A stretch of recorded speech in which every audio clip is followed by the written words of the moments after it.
Hello everyone, Namaste.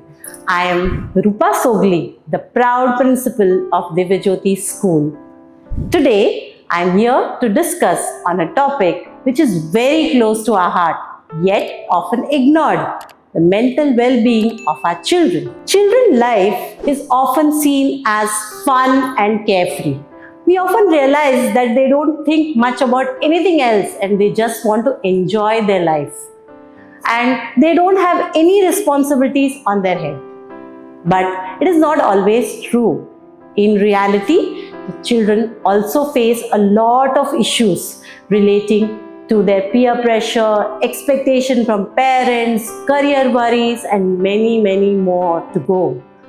They also face anxiety, they also face depression and stress. Mental health is as important as physical health, because a child has to be mentally fit if he wants to grow up as a confident individual. Why we should talk about mental health? Because children don't want to talk about it. Children feel left alone and they don't want to talk about their problems neither with their friends nor with any of the elders. But why should we talk about mental health? And why is it so necessary for our children? Because children silently suffer from stress, anxiety, and sometimes depression. They have to face many problems and they fear being judged and misunderstood. We need to help them out to get out of this. How can we do so? We can spread awareness and make the children understand that they need to talk about it. Unless they tell us about it, we will not be able to solve their problem.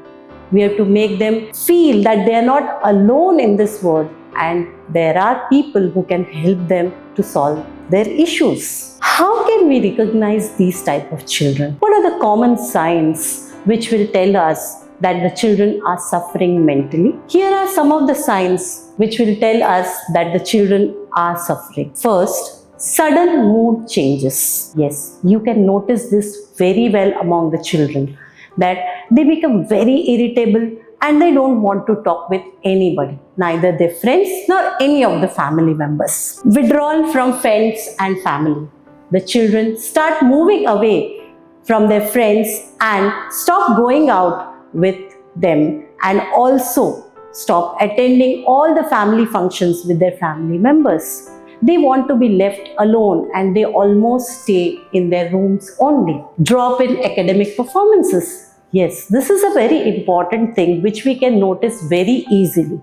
Their academic performances gradually comes down and sometimes drastically comes down, and we can notice it very clearly. Sleep disturbances. The children are not able to sleep properly and due to which they feel tired the whole day. Lack of interest in activities they once enjoyed. The children start losing the interest in those activities which they used to enjoy a lot previously, like maybe playing cricket or maybe watching TVs. The question is, how can we help them as educator and family? We can support our children by listening to them without judgment. This is a very important thing. Listening. Listening is really an art, because we start judging the children the moment they start speaking something. We don't have the patience to listen to them completely. Let them speak first.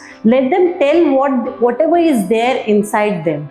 So we have to first listen very carefully and then give our advice or judgment. That is the first major point. Listen to them without judgment. Encouraging open conversations.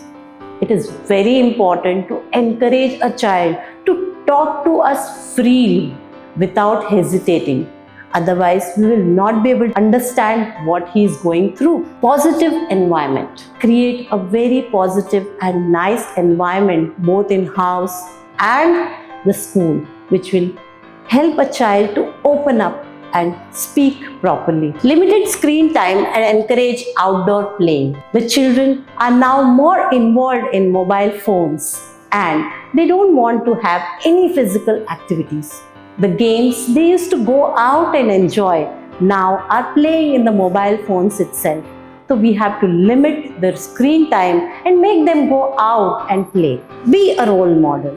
This is very important because children do what they see and what they observe.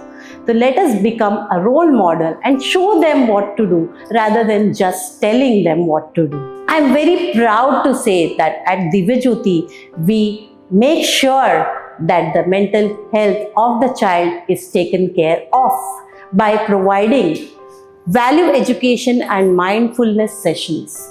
We organize these mindfulness sessions almost every day for the betterment of the children so that the child feels motivated to say his problems. Access to trained counselors.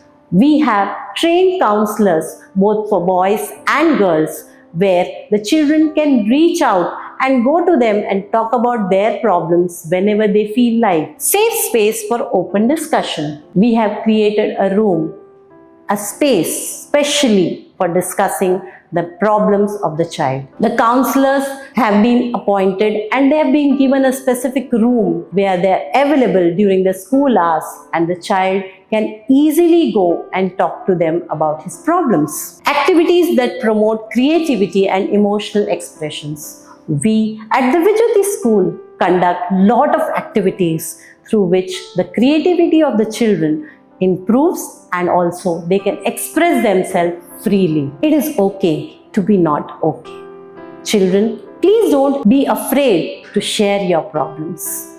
Mental health is an issue which can be solved by just talking, by just seeking help, because asking for help does not show your weakness, but it shows your strength. Together, we can make schools a safe place for not only learning, but growing and healing. Together, let us join hands and build a generation that is both emotionally and physically healthy. Let us create a world where the children are not only physically healthy, but also mentally healthy. Let us all be the support system our children need. Thank you very much for being a part of this conversation.